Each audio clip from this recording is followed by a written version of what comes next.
Assalamualaikum warahmatullahi wabarakatuh. Now we will discuss about the equilibrium of a particle. Okay, firstly we have to know what's the meaning of the particle in equilibrium. That a particle, it will be said to be in equilibrium if it remains, if it remains at rest, if originally at rest, or has a constant velocity if originally in a motion.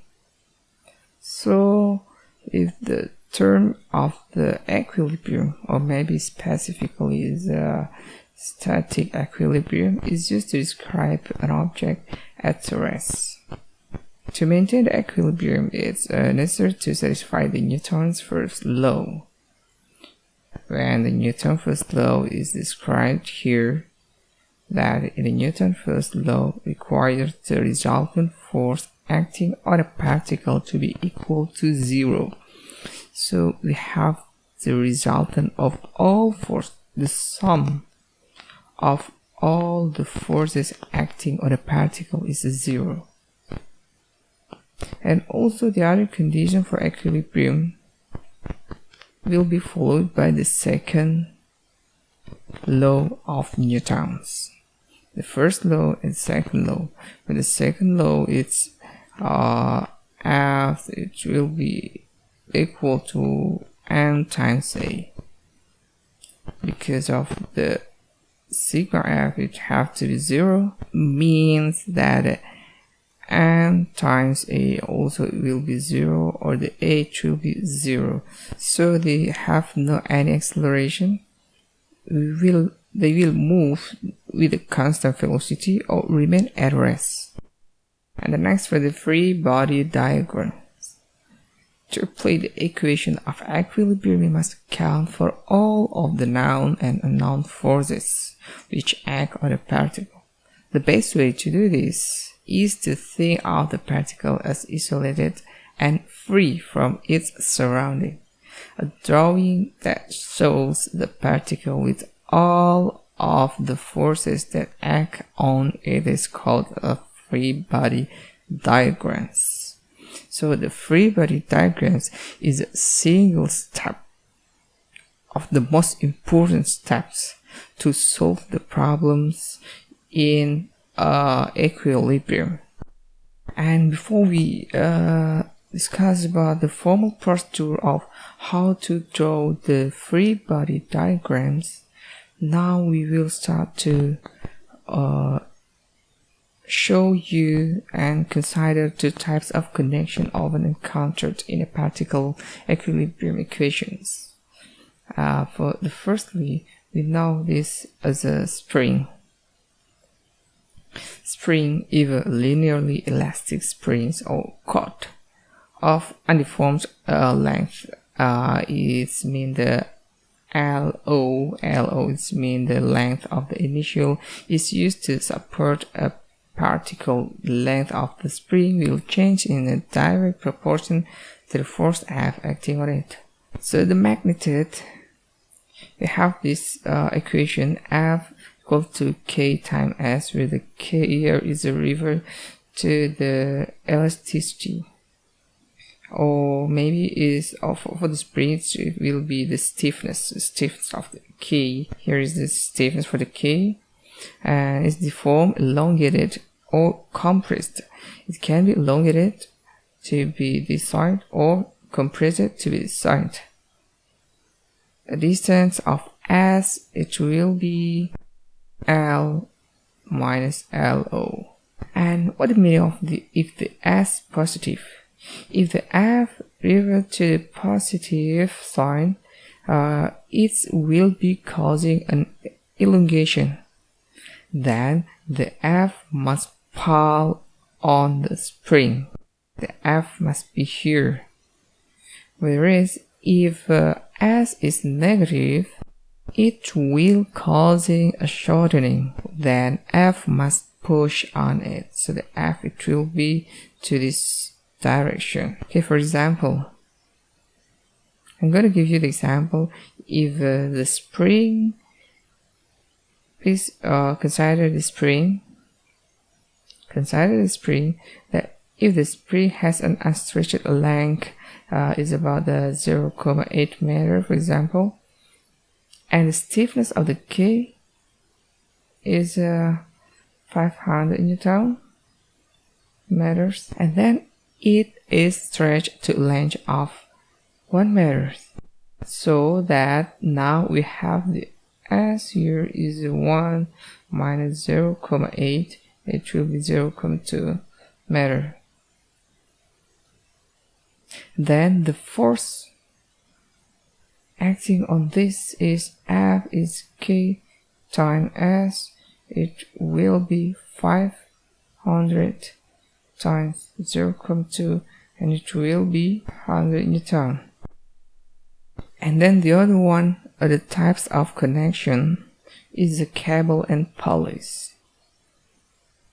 All cables or cords will be assumed to have negligible weight and they cannot stretch. But of course, unless otherwise stated in some problems stated that the weight of the cable is not neglected, so you have to consider. But all cable, if you don't have any information that it can be neglected, you have to negligible, because actually the first assumption of this one is negligible. Also, a cable can support only a tension of pulling force, and this force always acts in the direction of the cable. Please see this example is the real case. In many cases, maybe we can see this picture, and if you want to change the free body diagram, we are isolated this one first, isolated for the other surrounding forces. So we will have this picture that this bucket held in equilibrium by the cable. So we have to know that the force in a cable, the force here of the cable, it must be equal with the weight of the bucket. So here the T, it must be equal with the weight of the bucket. So we can say that it will be in equilibrium. And in this diagram you can see only two forces here. There's only force of the T and force of the weight, and we cannot find any other forces here. The simple example for the cables and pulleys, and they cannot be spring, it cannot be stretch, because it's not a spring. Okay, now we are coming to the example. The sphere has a mass of 6 kilograms and its supported as shown. Draw a free body diagram of the sphere, the chord CA, and the knot at C. So we have three equations here: the sphere, the chord CA, and the knot at C. The first, if we want to know the free body diagram of the sphere here, we can classify and draw only to the E, where is the E, and we can see that we only found two forces acting on the sphere, and it is the weight and it is the force of the CE. And what about the weight? The weight we have here, it will be, the weight is the 6 kilogram times with the gravitational, where is referred to the M, is referred to the G, and we have 58,9 Newton. So the free body diagram of the sphere is here, it's the A. And the second one, the chord of C. For the chord of C, here is the F, is C, and it is the F, C, where the F, C, it will be equal to the F, E, C.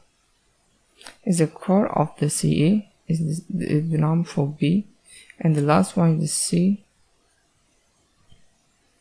We have to draw the knot at the C.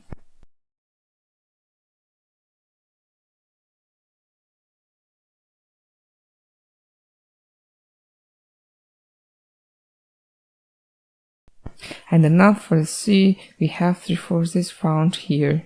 That in the C, we have the FCD, with the FCD, force of spring action on nut. We have the spring here, the FCD is the spring. We can use the F here, it will be K times S. And then we also have the FCE, where the FCE here is the force of chord CE acting on nut C.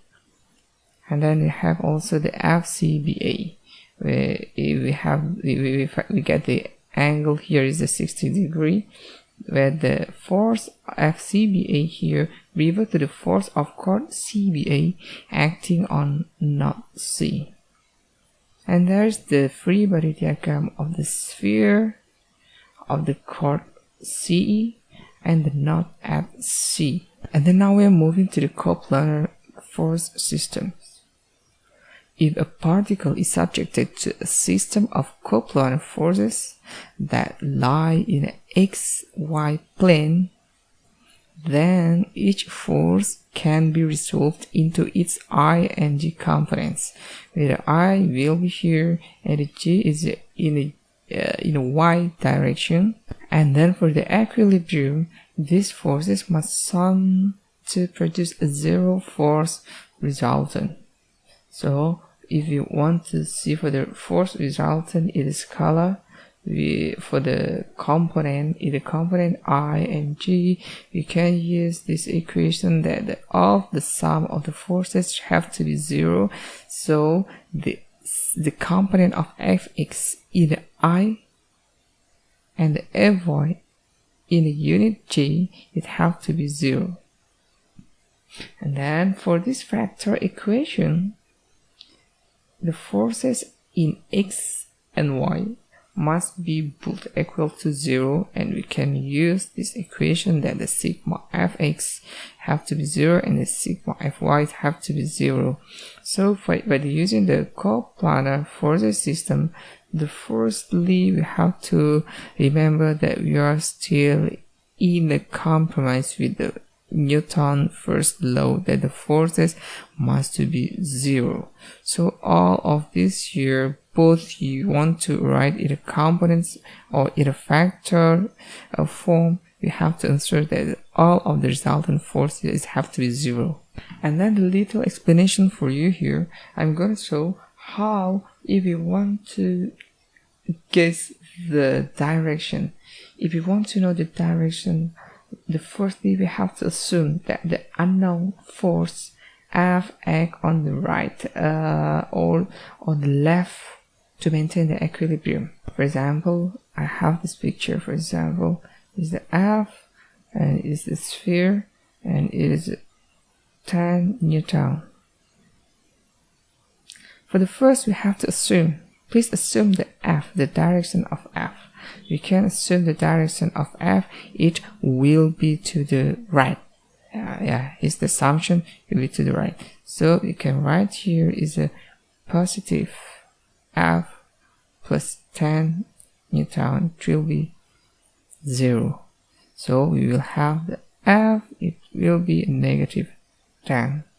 Because here is the negative sign, we have the negative sign here, it indicated that F must act to the left to hold the particle in equilibrium.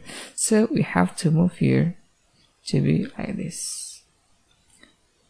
So remember, the first thing you can assume and check your with the operation, and if you find the negative in your operation, so you have to change the direction of F, because the negative signs indicate that we have to change our assumption of direction. So now I'm going to give you the example to determine the tension in the cable BA and BC necessary to support the 60 kilogram cylinder.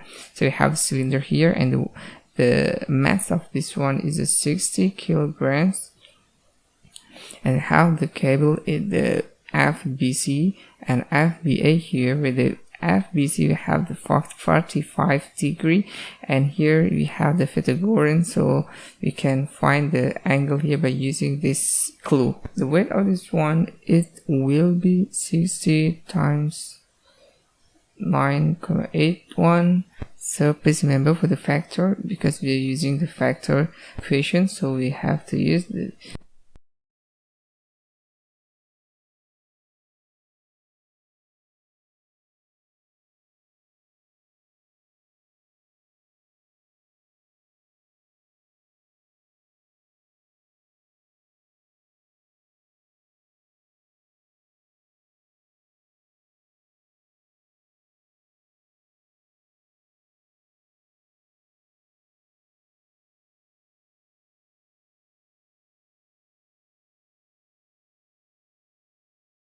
okay, like this. So the first thing we have to find the sigma x fx, it will be 0. So we have two forces here that are working in the x direction. Firstly, if the t on the c, where the tc here revert to the fbc, and the ta revert to the fba. The tz cos 45 degree, because we have the angle here and we want to project this one to the x direction, and also we have 4 divided by 5 ta. Here is 1 because we want to project this one to the factor component of x, so it will be the first equation, and the second equation is the sigma fy equal to 0. We cannot solve this one, so we make this one is the first equation, and also the second one. The second one, we have three forces working on the y direction. In a y plane, we have FBD here, FBD, where we revert to the weight of the cylinder, and then we have the FBC, or we can say that is a TZ, but we can project this one to be the factor component of y, and also this one of FAB, we call it as a TA. We have to project this one to be the factor component on y direction. So we have TC sinus 45 degree, here it is, plus 3 divided by 5 TA, here it is, and minus 60 times 9.81 equal to 0. And also we cannot solve this, so this one is the second equation, and then if we check this one, so actually we can make it to be more simple, to be this form. So the TA, it will be 0.8839 TZ. By using this equation, we can substitute this one to this equation, to the second equation. After this, you will move this to this one, and we can operate this to get the TZ. TZ revert to the FBC. So we have the FBC here, 475.66 in Newton, or 476. So you have the FBC, and revert to the FBC, and this one is a TA. TA revert to the FBA. So we have the TZ, we have the FBA here, 420. Where we can get the TA? We can get the TA by substitute the number of TZ. Easier to substitute to the first equation, or maybe you want to substitute this to the second equation. It depends on you, but we can substitute both of them, and we will get the number of 420 Newton for the FB.